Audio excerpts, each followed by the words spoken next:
ডাকাত ধরা পড়লে অদ্ভুত সাজা দিচ্ছেন ঢাকাবাসী। গত কয়েকদিন ধরে দেশজুড়ে ডাকাতের ভয়। ডাকাত আতঙ্কে ঘুমোতে পারছে না রাজধানী সহ পুরো দেশের মানুষ। অনেক জায়গায় স্থানীয়রা একত্রিত হয়ে রাত ভোর ডাকাত পাহারা দেওয়ার খবরও পাওয়া যাচ্ছে। এর মধ্যে অনেক ডাকাতও ধরা পড়ছে। আর ডাকাত ধরা পড়লে কি অবস্থা হয় তা আমাদের সকলেরই জানা। ডাকাতের শাস্তি, গণপিটুনি, মারধর ইত্যাদি।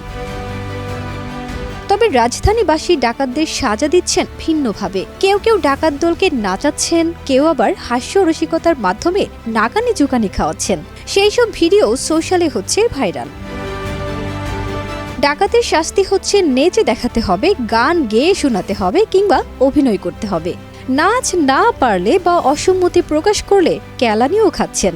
তাই তো নাচছেন, গাইছেন, অভিনয়ও করছেন। ডাকাতের তালে তালে সবাই নাচ করছেন। সেই সবে আবার কেউ কেউ সামাজিক যোগাযোগ মাধ্যমে প্রকাশ করছেন।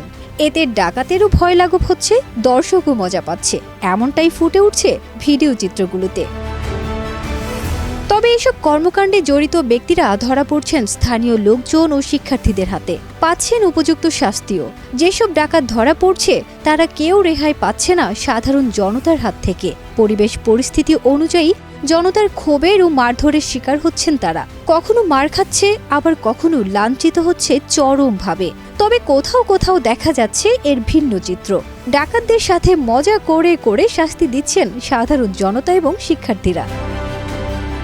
গত 5ই আগস্ট শিক্ষার্থী আর সাধারণ জনতার তোপের মুখে পড়ে ক্ষমতা থেকে সরে দাঁড়ান সাবেক প্রধানমন্ত্রী শেখ হাসিনা। তারপর অন্তর্বর্তীকালীন সরকার গঠিত হওয়ার আগেই দেশে শুরু হয় দাঙ্গা হাঙ্গামা, লুটপাট, ডাকাতি, সংঘর্ষ ও বিশৃঙ্খলা।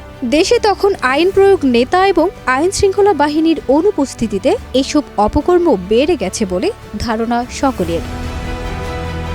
ফারজানা নিকিতা, দেশ রূপান্তর।